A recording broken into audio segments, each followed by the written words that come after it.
Hello students, आज की class में हम देखेंगे मिस ग्राफिकल रिप्रेजेंटेशन। ठीक है, प्रीवियस ईयर में ज़्यादातर क्या हुआ है कि जो क्वेश्चंस जो आए हुए हैं, ठीक है, वो ग्राफिकल रिप्रेजेंटेशन से आए हुए हैं। ठीक है, जैसे कि इस टाइप के डायग्राम आपको गिवन रहेंगे और आपको आइडेंटिफाई करना होगा कि कौन सी प्रोसेस, ठीक है, कौन सी प्रोसेस आइसोचोरिक है, आइसोबारिक है, आइसोथर्मल है या फिर एडियाबेटिक प्रोसेस है। ठीक है, सो ऐसी कंडीशन में आपके लिए कई बार डिफ़िकल्टी हो जाती है, आप गलतियाँ कर देते हो। ठीक है, सो यहाँ पर मैंने आपके लिए ग्राफ जो है 3 ग्राफ, ज़्यादातर जो क्वेश्चन आते हैं वो पीवी डायग्राम से ही आते हैं, लेकिन मैंने आपके लेवल को इंक्रीज़ करने के लिए मैंने यहाँ पर पीटी डायग्राम और वीटी डायग्राम भी बना दिया हूँ। ठीक है, यहाँ पर पीवी डायग्राम का मतलब है प्रेशर वॉल्यूम डायग्राम।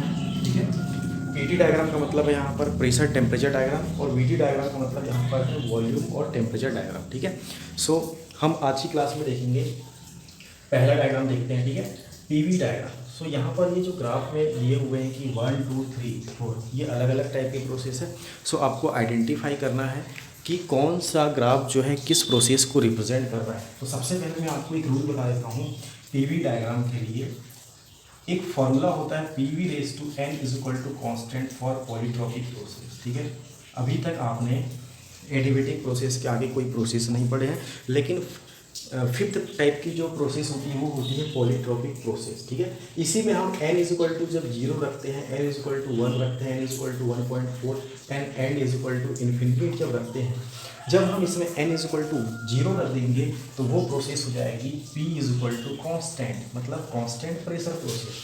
तो ये इस साइड से हमको बढ़ते जा रहा है। ठीक है, मतलब यहाँ पर 1 जो प्रोसेस है, ठीक है, वैसे तो ग्राफ में आप डायरेक्ट भी देख सकते हैं। ठीक है, ग्राफ में आपको डायरेक्ट दिख रहा होगा कि यहाँ पर प्रेशर की वैल्यू, इस लाइन पे प्रेशर की वैल्यू क्या रहेगी, कांस्टेंट, मतलब 1 जो है ये क्या है, आइसोबारिक प्रोसेस है, आइसोबारिक प्रोसेस। ठीक है, अब यहाँ पर आप देख सकते हैं कि यहाँ पर जो है n इज इक्वल टू जो है यहाँ पर क्या है 0 है। यहाँ पर हम इससे एंटी क्लॉकवाइज बढ़ते जाएंगे, n इज इक्वल टू यहाँ पर क्या हो जाएगा 1 हो जाएगा और यहाँ पर क्या हो जाएगा n is equal to 1.4 and यहाँ पर 1 n is equal to infinity. So आपको आइडेंटिफाई करना है। ठीक है, n इज इक्वल टू 0 जहाँ पर होता है वहाँ पर प्रोसेस होती है आइसोबारिक। इसके बाद n इज इक्वल टू 1, इसी फॉर्मूले में जब आप n इज इक्वल टू 1 रखेंगे, that means P V raise to n is equal to constant में P V is equal to C हो जाएगा और P V is equal to C का मतलब क्या है, यहाँ पर आइसोथर्मल प्रोसेस। मतलब ये जो n इज इक्वल टू 1 वाला जो ग्राफ, मतलब सेकंड जो है ये कौन सी प्रोसेस होगी, आइसोथर्मल प्रोसेस।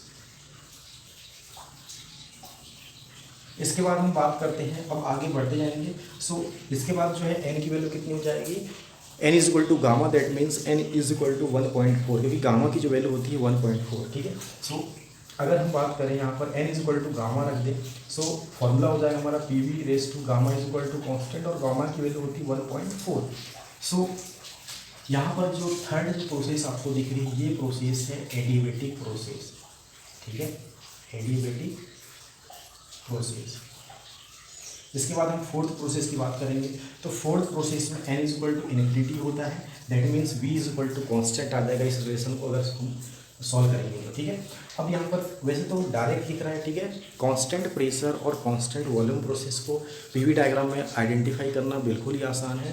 कांस्टेंट प्रेशर जो लाइन रहेगी वो वॉल्यूम के पैरेलल रहेगी और कांस्टेंट वॉल्यूम लाइन जो रहेगी वो प्रेशर के पैरेलल रहेगी। ठीक है, सो ये जो यहाँ पर जो वैल्यू रहेगी वॉल्यूम की वहाँ पर इक्वल रहेगा, दैट मीन्स 4 जो है ये है आइसोचोरिक प्रोसेस, आइसोचोरिक प्रोसेस। ठीक है, सो पीवी डायग्राम में जो है आप इस प्रकार से आइडेंटिफाई कर सकते हैं किसी भी प्रोसेस में कि किस प्रोसेस का ग्राफ कैसा होता है। ठीक है, अब हम बात करेंगे पीटी डायग्राम में कैसे आइडेंटिफाई करना है। ठीक है, तो यहाँ पर जो है अब पीवी डायग्राम आपने जनरली सभी जगह देखेंगे, लेकिन पीटी डायग्राम जो है वहाँ पर आप आइडेंटिफाई कैसे करेंगे। ठीक है, सो पीटी डायग्राम में मैं आपको बता दूँ कि प्रोसेस सेम रहेगी, बस यहाँ पर डिफरेंस क्या रहेगा, पीटी डायग्राम है दैट मीन्स अगर P की वैल्यू y एक्सिस से डिनोट हो रही है, दैट मीन्स इस लाइन पे आपको प्रेशर की वैल्यू कैसे मिलेगी, कांस्टेंट मिलेगी। मतलब 1 लाइन जो है वो टेम्परेचर के पैरेलल है और यहाँ पर प्रेशर की वैल्यू कैसी रहेगी, कांस्टेंट। मतलब 1 जो है ये है आइसोबारिक प्रोसेस। ठीक है, 1 क्या शो कर रहा है, आइसोबारिक प्रोसेस। सेकेंड प्रोसेस जो है ये है, यहाँ पर ये जो प्रोसेस है प्रेशर की डायरेक्टली क्या है, पैरेलल है, दैट मीन्स यहाँ पर जो वैल्यू रहेगी टेम्परेचर की वैल्यू इस प्रोसेस में कैसे रहेगी, कांस्टेंट रहेगी। इस लाइन में टेम्परेचर की वैल्यू क्या रहेगी, कांस्टेंट रहेगी। इसका मतलब ये हुआ कि जो सेकंड नंबर की जो लाइन है ये शो कर रही है कांस्टेंट टेम्परेचर को, क्योंकि इस लाइन पे टेम्परेचर की वैल्यू कैसी है, कांस्टेंट है। मतलब सेकंड प्रोसेस क्या है यहाँ पर, आइसोथर्मल प्रोसेस। ठीक है, इस प्रकार से आप आइडेंटिफाई कर सकते हैं। अब बात करते हैं कि थर्ड प्रोसेस। तो थर्ड प्रोसेस जो आपको नज़र आ रही है, ये जो कर्व बन रहा है, ठीक है, ये है एडिवेटिक कर्व। अगर हम बात करें पीटी और वीटी, मतलब pressure temperature diagram and volume and temperature diagram, दोनों डायग्राम में एडिएबेटिक प्रोसेस का जो कर्व ग्राफ मिलेगा वो हमेशा कर्व शेप में मिलेगा। कर्व का मतलब समझ रहे हैं, क्योंकि यहाँ पर P V raise to gamma is equal to constant है, तो इससे हमको हमेशा एक कर्व मिलेगा, या वो पी वी डायग्राम हो, पी टी डायग्राम हो या वी टी डायग्राम हो, हमेशा कर्व मिलेगा। तो आपको अगर पी टी और वी टी डायग्राम दोनों में आपको अगर पहचानना है एडिएबेटिक प्रोसेस को, तो जहाँ पर कर्व आपको दिख रहा है वो हमेशा एडिएबेटिक प्रोसेस ही होगी। तो यहाँ पर आपको थ्री प्रोसेस क्या नज़र आ रही है, एडिएबेटिक।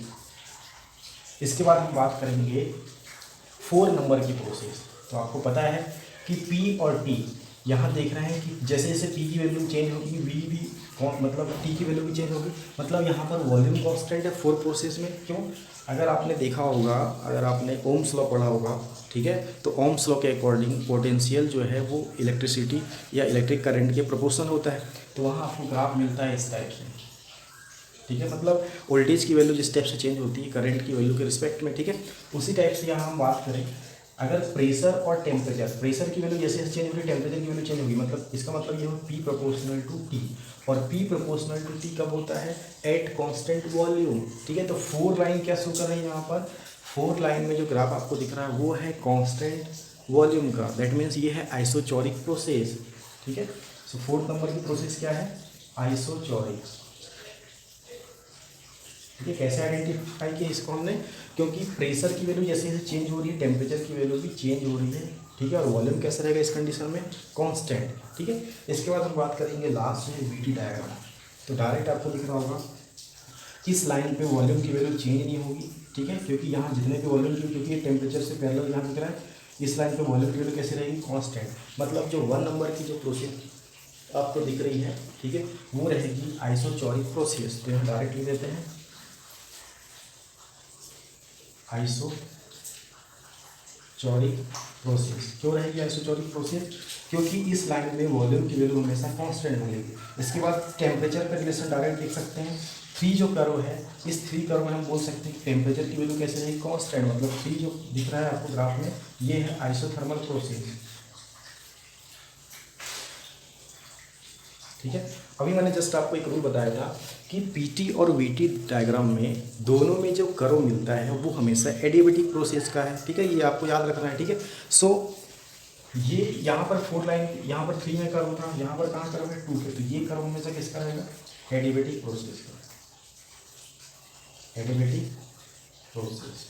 इसके बाद जो है लास्ट जो आपको दिख रहा है 4 नंबर की जो ग्राफ में ये लाइन दिख रही है, इस कंडीशन में क्या रहेगा, V proportional to T, V proportional to T। और V प्रोपोर्शनल टू T कब होता है, जब प्रेशर की वैल्यू कांस्टेंट होती है। मतलब 4 लाइन जो है ये क्या है, आइसोबारिक प्रोसेस, आइसोबारिक प्रोसेस।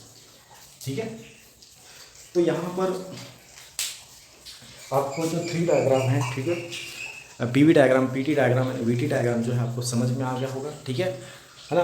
और यहाँ पर अगर आपको कोई डाउट है तो आप कमेंट बॉक्स में लिख सकते हैं, किसी प्रकार का डाउट हो आपको। ठीक है, अगर आपको स्टैंडर्ड पीवी डायग्राम में ही देखना है, पीवी जो डायग्राम है इंडिकेटर डायग्राम में देखना है, तो आपको PV raise to n is equal to constant आपको याद रखना है पॉलीटॉपिक प्रोसेस के लिए। और वहाँ से n इज इक्वल टू 0, 1, 1.4 और इन्फिनिटी रखते हुए आप सॉल्व करते हुए जब आएंगे, तो यहाँ से प्रोसेस जो है एंटी क्लॉकवाइज जब आप चलेंगे तो ये कॉन्स्टेंट वॉल्यूम प्रोसेस। ठीक है, उसके बाद आइसोथर्मल, उसके बाद एडिएबेटिक और उसके बाद कांस्टेंट वॉल्यूम प्रोसेस। एक और कॉन्सेप्ट मैं आपको बता देता हूँ कि कभी कभी दिक्कत ये होती है पीवी डायग्राम में आइसोथर्मल और एडिएबेटिक का कर्व को आइडेंटिफाई करने में बहुत प्रॉब्लम हो जाती है, क्योंकि दोनों ही कर्व होते हैं। तो आपको बता दे रहा हूँ मैं, जो कर्व क्या रहेगा, एक्स एक्सिस से, मतलब एक्स एक्सिस से नियर रहेगा। ठीक है, मतलब हॉरिजॉन्टल एक्सिस के नियर रहेगा। जो भी करो हॉरिजॉन्टल एक्सिस के नियर रहेगा वो करो हमेशा आइसोथर्मल का होगा, और जो हॉरिजॉन्टल एक्सिस एक्स एक्सिस से फर्दरेस्ट रहेगा, डिस्टेंस में रहेगा, ज़्यादा डिस्टेंस में रहेगा, ठीक है, वो हमेशा एडियाबेटिक का रहेगा। ठीक है, सो आपको आज की क्लास में समझ में आ गया होगा। ठीक है, और thank you for watching this video.